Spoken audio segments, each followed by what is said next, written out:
What is going on, guys? Welcome to another episode of the Thrive Forever Fit Show.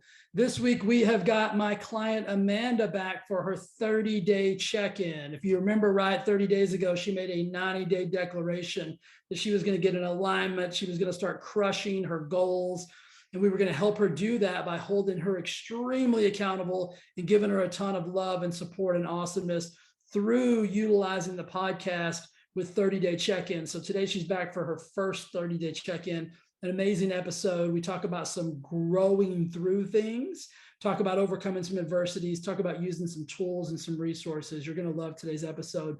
Before we jump into that, if you haven't listened to last week's episode 159, you got to go do it. As the kids say, it's a banger. I'm pretty sure that's what somebody says it's a banger. I promise you, it will be a pivotal podcast in and on your journey, and you need to hear it. It's called Wake Up Call. Go check that out after you listen to me and Amanda throw down and get her 30-day update. I appreciate you watching the show. I love you, and I really do. I really want you to hear this. I am grateful that you use your time to support this show, my mission. And the mission is this: disruption, inspiration, and transformation. I want to disrupt the way people are currently thinking because I want them to think better and live better. I want to inspire them to be the best versions of themselves and to create the best version of the world for themselves. And I want to give them tools and resources to transform into that person so they can create the world that they really want to live in. We got to be the change, guys. All right, love you. Enjoy the episode. What is happening, Miss Amanda? Welcome to the show. Hey. How you doing? Good. How are you? I am doing awesome. So this is your 30-day update show. 30 days ago, we made a little declaration that we were going to dive headfirst into kind of the process of getting yourself in alignment with what you want and what you're getting and all of those things, nutritionally and everything else in life. And so let's just have a little update. So where are we? I mean, we started 30 days ago, and I think we were around 193 pounds was our number. We got a goal of like 155. Where are we today? What's going on? I weighed myself and I was 187. Okay. Awesome. How do you feel about that? Not exactly happy about that. Okay. Why? Because I don't want to be there. Well, obviously you don't want to be there, right? Like anybody who wants to lose weight doesn't want to be where they are. Are you disappointed in that? In seriously, or do you feel like you could have done more? Like, what is it? What's the feeling that's associated with that? Well, I probably could have done more. Yesterday we ate out, which I normally don't do. This week I ate out 3 times, 3 different meals was eaten out, which I don't normally do. And I feel like I don't have control of that as much as I can control when I'm cooking my own food, because I know exactly what's going in it. Sure. Okay. So, that's a beautiful thing to talk about, because most people eat out, you know what I mean? Like most people have at least several meals throughout the course of the month that are, at a restaurant, at a convention, at work, at somewhere other than, the safety of their own home, for lack of a better term. And so let's talk about that. Is it that when you go out, do you make different decisions than you would make if you were at home, or what's the real thing behind that? Well, it's not that I make different decisions. Just sometimes things are just way more challenging to try to be creative on how to make it work, right? How I eat. Like, for example, I went to Tim Hortons, which is Canadian, but I got a chicken wrap because that's kind of a healthier option. Okay. I got it and it was crispy chicken. I was shocked because I forgot people eat crispy chicken in wraps. I thought it was always grilled. Okay. So like, okay, well, am I going to throw this in the garbage or am I going to eat it? I guess I'm going to eat it. So I ate it, but okay, it's not something I would eat or even order, never mind. So it's just stuff like that throws me off. Yeah. So let's talk about like a new awareness around that then. So like the next time you went out to like Tim Hortons or anywhere and you said, hey, I'm going to get a chicken wrap, would you ask a different question? Would you say, hey, is that chicken grilled or is it fried? Yeah, totally. Yeah. Well, in the picture, it was even grilled. That's why I was like, what the hell is this? But You know, anyways, it's a great lesson for you and for everybody listening. It's like, you know, we're in total control of our nutritional intake. And so we've got to get to a comfortable place where, you know, we don't mind asking questions, even if it seems fairly obvious, because what I've learned about, you know, the restaurant world and the nutrition world in of itself is things aren't always what they seem, right? Like so things aren't just based on a picture isn't always the end product. So great lesson is, hey, let's just ask more questions. Like, hey, is this wrap grilled? Is it fried? If it's fried, can I get it grilled? Like, what are my options here? yeah. And full out honesty, I was fully prepared. I shouldn't have even ordered something. I had food in my cooler in the car. Okay. I had chicken breasts. I had my protein shake thing, and I had veggies. I was just being freaking lazy. So there, all right, well, let's there's another thing. It was like, Amanda, it's like, Amanda, quit being lazy. You have this stuff in the car. I think that is a great conversation to have, because listen, we can call it lazy, we can call it whatever we want, but it's like, this happens to a lot of people. Like, you know what I mean? Like, you know, oftentimes, you know, I hear people say, well, I ordered a pizza, right, from Domino's or wherever people order pizza from, but they had, you know, a salad and grilled chicken and salmon and steak and everything in the fridge ready to eat. They just decided in that moment that they just wanted or would rather have the pizza. And so it's like, that doesn't have to be a derailing or a defining moment in the process. But what we have to hold ourselves accountable to is, we can't be disappointed with a number that we didn't earn. And so, and I don't mean that in a negative way. What I mean by that is, like, we can't look and say, well, that could have been 185 if I wouldn't have blank. The answer is, well, obviously it could have been, but it's not, based on the decisions that we made. So let's roll to current time. If, you know, in the feelings you're feeling about the 187 versus the blank, would you make a different decision today if you went out to dinner? Oh, for sure. Okay, so good. Yeah. So listen, that's a bit. Then we have to look at that as an opportunity, right? We look at that as a, listen, did we do what we wish we would have done in the moment? And oftentimes the answer to that's no, for me included. But if I'm willing to learn from it, and I'm willing to take, like, okay, this is what I was thinking. I was just being lazy. I didn't want to eat the stuff that I had because I'm bored with it. Like, whatever it is, right? Like, everybody gets bored with food. No matter if it's delicious, amazing food. Like, I'm assuming people get bored with donuts. I don't know that for a fact, but I would guess that if you ate donuts every day, that some days you might be like, I don't freaking want another donut. You know what I mean? So for somebody like us who's eating chicken breast and steak and, like, you know, salmon and whatever, it's like, some days a chicken breast or salmon or steak just doesn't sound that great. Right? We're human. Yeah. We're human. Yeah. You know what I mean? So don't beat yourself up about that. But then also, you can't carry that over to say, well, I'm mad at myself because I didn't get the results that I wanted. Because, you know, if we add in all of the, you know, the metrics, it's like, well, we got what we deserved, right? And so, happy with that. Now let's make different decisions moving forward, and you know, and take that for what it is. So I think great lesson. And I think moving forward, you'll use that as a tool and a resource. And not, so if anybody listening, what I want you to take away from that little exchange is, you know, I said this to you guys on a call the other day. Like, I got the opportunity to meet Bobby Bowden when I was really, really young. And one of the things that he said that really stuck with me forever was, the biggest mistake you can make is practicing the same mistake over and over and over again, right? So it's like, it's okay to make a mistake, but don't keep practicing that same mistake, because then it's no longer a mistake. It's actually a decision. And then, you know what I mean? And then you get the results based on that decision. Mistakes are beautiful because we can learn from them. But if we do it again and again and again, like, we have to change our vocabulary and say, Jay, that's no longer a mistake. Like, that's me making a deliberate decision not to be in alignment with what I said that I want. So I think it's a great learning lesson. I'm actually happy you went through that, because now you've got a new level of awareness around going out to eat. Yeah. Pretty cool. Yeah.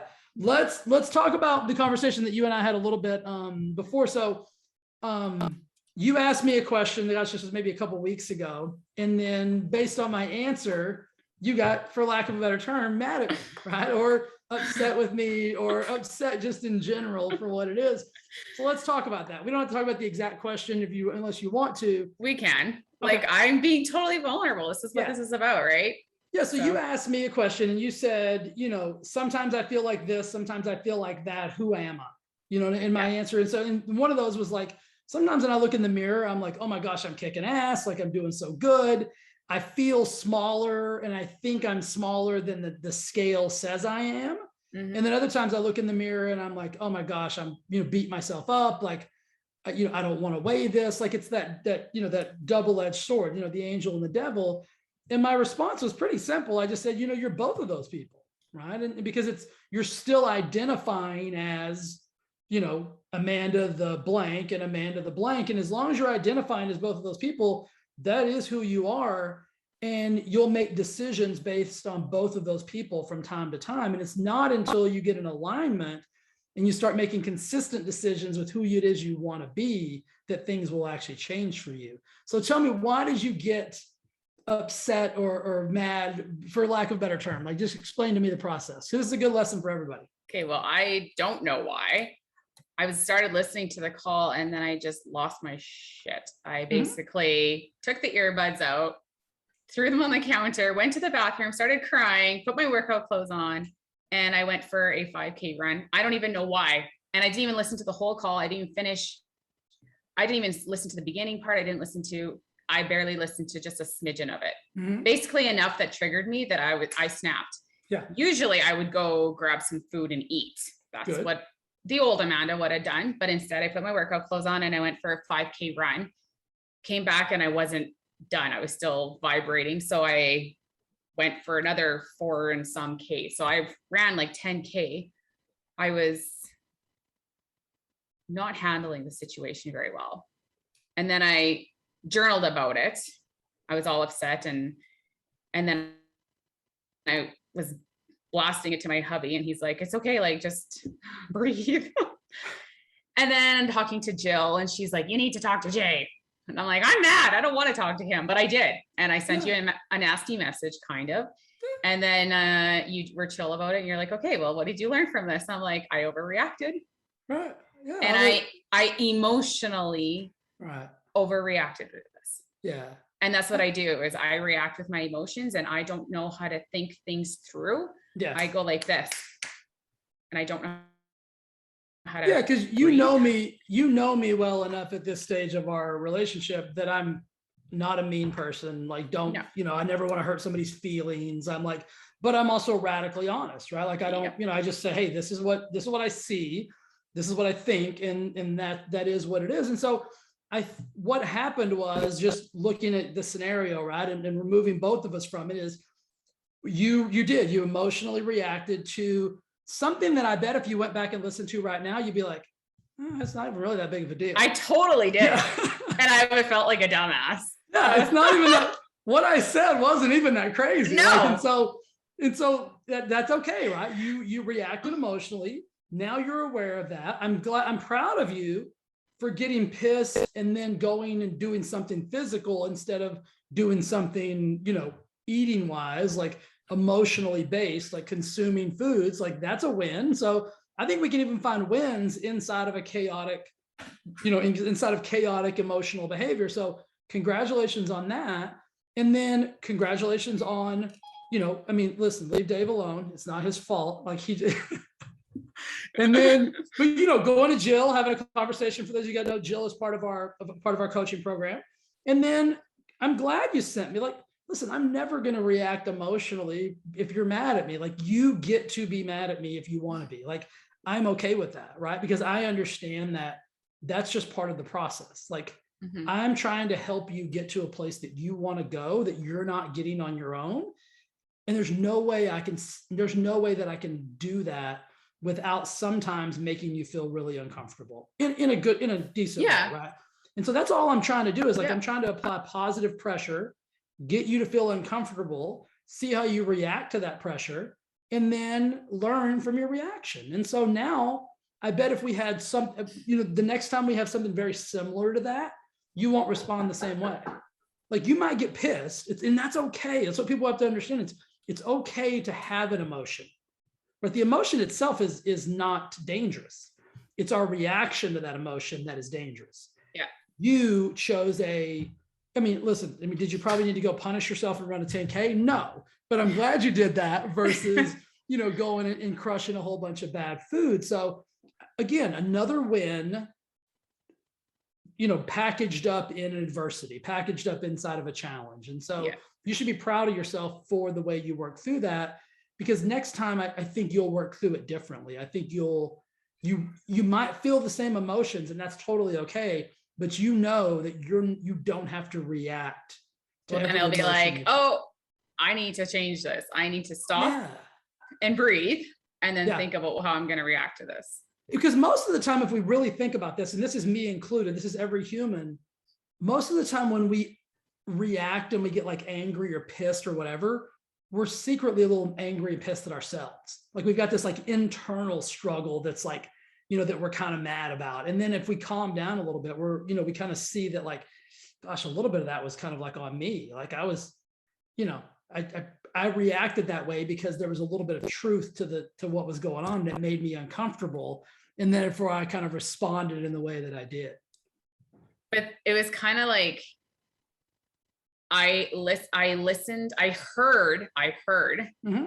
the negative that I was wanting to hear. Totally. If you know what I mean. It's like, I was listening to that Reinvent Yourself thing, and it was Mark England. He's talking about the reticular activating system and how you focus on that one thing. Yeah. And I was looking for you to say that negative thing that I've been saying. Yeah, that's what it is. That's what it is. That's why I can't do this.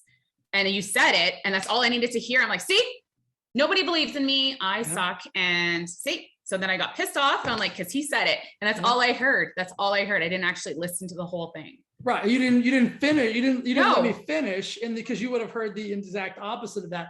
And I didn't listen to Mark's thing, but he's totally right. So it's the reticular activating system, your RAS. So your RAS is a portion of your brain, for everybody listening, that basically filters out everything else that's unnecessary. So it's like, if I am looking for something or thinking of something, my reticular activating system, its sole purpose is to find that in which I am looking for.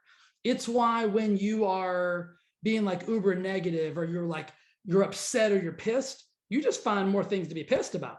It's also why like we know people that are like that, they just seem to find happiness everywhere they go. It's because that's what they're focused on. So you had preconceived what I was going to say. And as soon as you heard one of those trigger words, your RAS was like, went off like a slot machine. And you're like, I got it. And now I have permission to be mad, right? Yeah. Sometimes I think we're looking for that. We look for permission to react in a way that we're used to reacting. So the lesson for everybody listening, and the challenge and the opportunity for you is, the next time that you feel that trigger, can you and will you control that reaction differently? You know what I mean? Will you take that deep breath, listen to the entire answer, and then formulate a response based on the complexity of the answer and not that tiny little component? Well, and I need to change my language. You do. About myself. Like if I focus on what I see that I love about myself, I need to narrow in on that. And then well, that's why I said you're both, right? Because your language is both. And I don't want you to be both. Like I want you to be this, Amanda. Right? I know. But I can't lie to you. If you're still letting this person hang around, that's still who you are sometimes, right? And that's why you get the differentiation of probably just the overall global emotional state. Like that days when you look in the mirror and you're like, I'm a badass, I'm doing awesome. Those days are drastically different than the days where you look in the mirror, because it's the reticular activating system. Those days you look in the mirror and you're disgusted, or you're mad at yourself, or you get more of that all day long. You take it with you everywhere you go. And your language, guys, and you know this, is the easiest way to change that. Because if you think about it, we unfortunately have one mouth and two ears, but we use the mouth way more than we use the ears, right? So if we start talking differently about ourselves, you start thinking differently about yourself. So the way you think, the way you speak will dictate the way you act, right? And we go back to that emotional response. Mm-hmm. If you would have been in a better headspace when you listen to that call, like you probably were listening to that call and you were already in like a little bit of a spiral, like a little bit of a negative Yeah. space. So of course it was going to be like dynamite and blow up on us.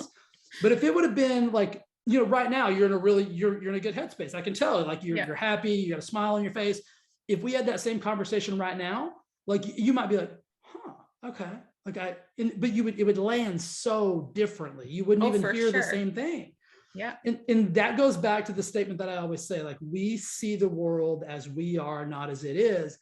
And if you go really granular on that and you like just pause and think about that, I don't mean that as like a tree is a tree, a flower is a flower. I'm saying like we will get what we are looking for. And if we are in a negative headspace, in a negative state, I could present you with the most gorgeous answer ever. And you'd say, but he said that one little thing, right? It's like when you get in a fight with somebody. It's like, it could be totally a thing and they could say that one trigger word and you just lose your brain. And you're like, what just happened? Right. But we get triggered by certain words and we're in that trigger. We have an emotional, like, it's almost like break glass in case of emergency. We have an emotional response that we're just waiting for. Like, if you say that word, I'm going to lose my shit. Right. And we want it. Like, I want you to say it because I want to lose my shit. Yeah. Right. But the beautiful thing about language is we can totally reverse engineer that. And it could be the exact opposite, like not getting triggered by words, not getting triggered by things, because it's that identity thing we always talk about, right? You can't identify as both these people and think you're not going to get both of these emotional responses. Yeah. So it's about you starting to identify. And listen, this joker likes to creep in. Like the negative for everybody, it likes to creep in and see how serious you are about what it is you're saying. Right. So it's going to challenge you and it's going to test you. And those are the good days. Like, I love it when I get those feelings of like insecurity or like the imposter syndrome or all that, because it makes me stand up and really be aware of like, okay, am I living in alignment? Am I saying and doing and speaking and being the human that I know I want to be? Right. So it's a really good reality check. So don't look at it as a negative. Look at it as just a little reality check. And then you have the ability to say, shut up. That's not happening today.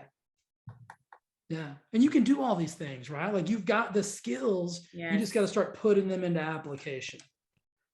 So how has it been since you kind of reframed your brain around that, right? Like, pissed, irritated, sent me some dirty notes. No, she didn't really do that, guys. I thought it was very articulately written. I did not take it personally. How have you felt? I was like picturing you like crossing your arms. I'm not, one of my greatest gifts is I'm fairly non-reactionary.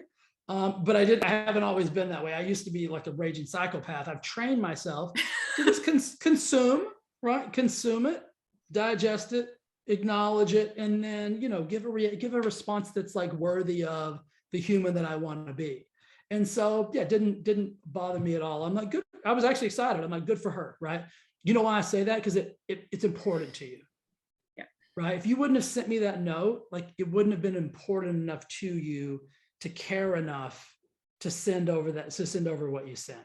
So I never take things like that personally, because you didn't personally attack me. Like, you're telling me how you felt. And there's never a problem with feeling a certain way if you're willing to listen to the other person's perspective on what was trying. And you did that. And I think now you're in a great headspace. How has it been since that? Like, how have you been kind of like moving forward psychologically? Working through it. Good. It's not easy. Good. I've had a lot of challenges come up in the last little bit too. And thank God for my circle of peeps, because they've been keeping me on point. And that's what I need to do, is when I am drifting off, I need to pull those people closer and connect, because that's my safe spot, right? So I need to keep doing that, because it's been a savior. Two great lessons there. It's never, guys, lose the idea, the concept that growth and evolvement and change, whether it be from a physical or mental and emotional perspective, is going to be easy.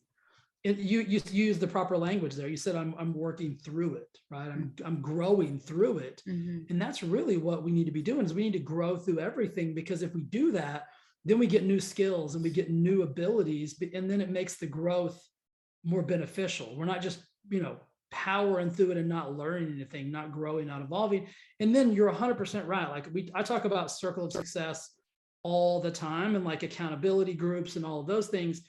The key to that is the vulnerability that you have to show up with, and then the willingness to listen to the truth, right? Things that you may not, right? Because a lot of times we go into an accountability group and we just want people to validate our feelings, even if they're bullshit. Yeah. Like, hey guys, I'm kind of feeling this way. Like, would somebody please tell me I'm right? And then we get people to start telling us we're right. And they're like, I knew I was right. Like, we need accountability groups that are like, hey, Amanda, like, I hear you. I love you, but that's some bullshit. Right? That's really, that's kind of what we need, right? Like, that's a real accountability group. It's like, hey, I hear you. I can see where you might be feeling that way, but it sounds like you have a little bullshit going on too. Let's fix that. And then I think that will help you get to where it is you want to go. And then you have to receive that and be like, I appreciate that, right? Thank you. Yeah. Yeah. Amazing. Amazing. All right. 187. What are we going to do the next 30 days? I don't care if you give me a number, like what's the new directive? Like what's our outcome that we're looking for in the next 30 days? I'm going to be doing the reframing technique. Okay. Love it. I'm going to be crushing that. Okay. Getting into that, I guess I shouldn't say crushing it, but getting into that more. Because we used to touch on that. And then I kind of was like, oh yeah, I got this. Like, you know, somebody talks negative and I just switch it, which I'm pretty good about, but the thinking part I'm good, or removing myself from situations I'm okay with, but it's the emotions I need to work on. Yeah. What Amanda's talking about, guys, I teach a reframing technique on how to handle adversity, like from a psychological perspective. It's just a few questions you ask yourself. What I'll do for us, Amanda's, I'll kind of retouch on that in the group in one of our coachings to give you just like a fresh, you know, like a fresh perspective on it. So I'll do that for you. But yeah, keep doing that, hammer down on that, because that will really give you, if you would have reframed that, our scenario, right? Like that, there's a massive amount of growth in that. Sorry, so you're gonna work on the reframing technique. What else you got? I'm gonna actually work on a storytelling thing. Okay. This story that I've portrayed for myself back when I was about 12 years old. Totally. I am going to work through that. And I love it. Yep. You know, and those things I want you, you know this, because we talk about this all the time. That's going to bring up some stuff, right? That's going to be something you're going to have to grow through, because, you know, when we start to rewrite our stories, guys, if it was rainbows and unicorns, we wouldn't be rewriting it. We'd be riding that damn unicorn all around, right? We'd be having a party. So we're always trying to rewrite a story that we really don't resonate with anymore. And just because it's your past doesn't mean you have to relive it or resonate with it. You have to find the ability to turn that into a tool and a resource, you know, use it as an advantage. Like, I know people that have gone through some trauma and some craziness that now use it to their advantage, which sounds crazy on the surface, but if you look at what they do and how they've utilized that, it's super powerful. So do that. I can't wait to hear more about that. What else you got? I'm gonna nip my eating rate in the butt. Okay. Good. Gonna get it on point. I was doing good there, and then I kind of had a little rampage there this week. So that's why I'm not surprised by my numbers. That's okay. Because I was down to 184. Hello. Right? Okay. Yeah. And then when I gained the 3 pounds, I'm like, well, you did eat out 3 times this week. And so 184 would have had us just on the cusp of 10 pounds in a month. I know. I was like feeling like a champ. So that's why I was like, well, you kind of slacked this week, Amanda. So you don't really deserve that. Okay. So let's just put a new awareness around that. Yeah. Let's say, okay, look, this is important to me. So my decisions are all going to be predicated on, does it make the boat go faster? Does it get me to where I want to go in the next 30 days? Love it. Exactly. All right. Your workouts are always great. So that's not, I mean, you're just going to keep doing what you're doing. Yeah. Okay. And I want to actually start meditating again. I used to do it all the time, and then I just quit, because whatever. Anyways, I'm getting back into that again. So there's my month. I'm not going to go too crazy, because do not go crazy. Those are all things that you can implement and use, and to stay in alignment and keep on the track that you're going on. So I'm in favor of all those, and I can't wait for our next 30-day check-in. Uber proud of you. Don't care about the 187. I think it's great. I think we'll be better next month, and that's all I really care about is progress. Like, there's no such thing as perfection. So let's keep moving the ball forward, and let's just have a massive, successful 30 days. Yeah. All right, buddy. Proud of you. We'll see Amanda again in 30 days, guys. So thanks for tuning in today. Thanks for listening. And we will be back next week with another awesome episode. We'll see you guys in a bit.